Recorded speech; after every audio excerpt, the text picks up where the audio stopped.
Hare Krishna to each and everyone. So welcome back to your favourite channel Star Classes. आज हम करने वाले, last time हमने किया था कि एनर्जी की हमने डेरिवेशन की थी लास्ट टाइम। तो अभी इसके जो क्वेश्चन आंसर्स रह रहे थे, इंपॉर्टेंट न्यूमेरिकल रह रहे थे, वो हम आज करने वाले हैं। तो ये बुक है, दैट इज़ आवर बुक।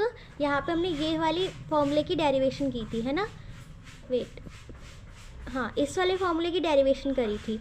अब इसी के यूजिंग के हम क्वेश्चंस देखेंगे। तो इसका क्वेश्चन नंबर ये है, SAQ 3 ये पेपर में भी काफ़ी बार आ चुका है। लास्ट टाइम आया था, जो मैंने दिया था लास्ट टाइम उसमें आया था ये वाला, ठीक है। What is the energy value of an electron if n equals to infinite, ठीक है।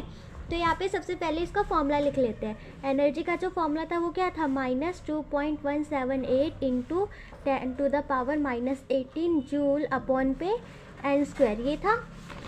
हमने इसी की डेरिवेशन करी थी। ये देखो, यही वाला फॉर्मूला है यहाँ पे। तो हमने इसकी डेरिवेशन करी थी और यहाँ पे क्या बोला है, यहाँ पे बोला हमें n की वैल्यू इनफाइनाइट रखनी है, ठीक है। तो यहाँ n की वैल्यू बस इनफाइनाइट कर देंगे और हो गया हमारा काम। या -2.178 इंटू 10⁻⁻18 जूल अपॉन में क्या रख देंगे यहाँ पे, n की वैल्यू इनफाइनाइट का स्क्वायर। अब देखो, किसी भी नंबर के नीचे अगर इनफाइनाइट आता है या इनफाइनाइट का स्क्वायर आता है तो नंबर अप्रॉक्सीमेटली कहाँ तक जाता है, जीरो, कहीं राउंड अप करके जीरो ही आता है। तो यहाँ पे क्या आ जाएगा, जीरो आ जाएगा। तो इसकी वैल्यू क्या आ गई, जीरो आ गई, ठीक है। अब नेक्स्ट क्वेश्चन देखते हैं। इसी का एक नेक्स्ट क्वेश्चन है, वो भी पेपर में काफ़ी आता है, ये वाला क्वेश्चन। देखो ये वाला question number 7, what are the energy values of electron in the third and fourth orbit of a hydrogen atom. ये एक चीज़ आपको दे रखा है कि एटम का नाम स्पेसिफाई कर रखा है, ठीक है। अगर किसी में एटम का नाम स्पेसिफाई ना करे या हाइड्रोजन एटम लिखे तो वहाँ पे हम कौन सा फॉर्मूला लगाएंगे, 2.178 इंटू 10⁻⁻18 जूल अपॉन में n²। लेकिन अगर यह हाइड्रोजन एटम और अगर नहीं दे रखा किसी भी एटम का, ऐसे ही दे दिया कि third orbit, fourth orbit, second orbit, जैसे पीछे दे रखा था SAQ 3 में, अगर वो इनको छोड़ के अगर कोई और एटम दे रखा है, लिथियम, बेरिलियम, बोरोन का, तो आपको क्या करना है, उसमें ना एक और चीज़ ऐड करनी है, Z²। क्या ऐड करना है, Z², बिकॉज अभी बताती हूँ। हाँ, यहाँ पे देखो, यहाँ पे जो फॉर्मूला हमने डिराइव किया था, यहाँ पे क्या आ रहा था, Z² आ रहा था। सॉरी, Z² आ रहा था, तो Z के बदले हमने क्या रखा था, 1, क्योंकि जो Z का नंबर होता है ना, हाइड्रोजन एटम का जो एटॉमिक नंबर होता है, Z मीन्स एटॉमिक नंबर, वो क्या होता है हमारा, 1 होता है। तो इसलिए यहाँ पे 1² पुट करके करा। लेकिन अगर हमारा हाइड्रोजन या किसी और हाइड्रोजन के बारे में पूछा है या नाम ही नहीं दे रखा कि इस एटम का है, जैसे यहाँ पे उन्होंने बोला था इस वाले क्वेश्चन में कि एनर्जी वैल्यू बस निकालनी है जहाँ n इनफाइनाइट हो, तो वहाँ पे हम ये वाला सिंपल सा फॉर्मूला लगा देते हैं, 10⁻⁻18 जूल अपॉन n²। लेकिन अगर हाइड्रोजन और इस वाले किसी भी ऑर्बिट को छोड़ के कोई और बोले, जैसे बेरिलियम, बोरोन, नाइट्रोजन, ऑक्सीजन, कुछ भी, तो वहाँ पे Z² ऐड कर देते हैं, ठीक है। ये प्लस कर देते हैं Z², ठीक है। तो अब ऐसे ही क्वेश्चन नंबर 2 देखो, जो यहाँ पे हमने दिखा रखा है। इसमें हमें बोला है, हाँ, इसमें हमें बोला है कि what are the energy values of the electron in the third, मतलब यहाँ पे n की वैल्यू क्या है हमारी, थर्ड है, और फोर्थ ऑर्बिट। और एक और क्वेश्चन, 2 क्वेश्चन है, एक ही क्वेश्चन में कर रखा है। फोर्थ ऑर्बिट क्या है, n की वैल्यू 4 है ऑफ हाइड्रोजन एटम, ओके। सो यहाँ पे ये वाला फॉर्मूला पुट कर देते हैं, करते हैं, चलो।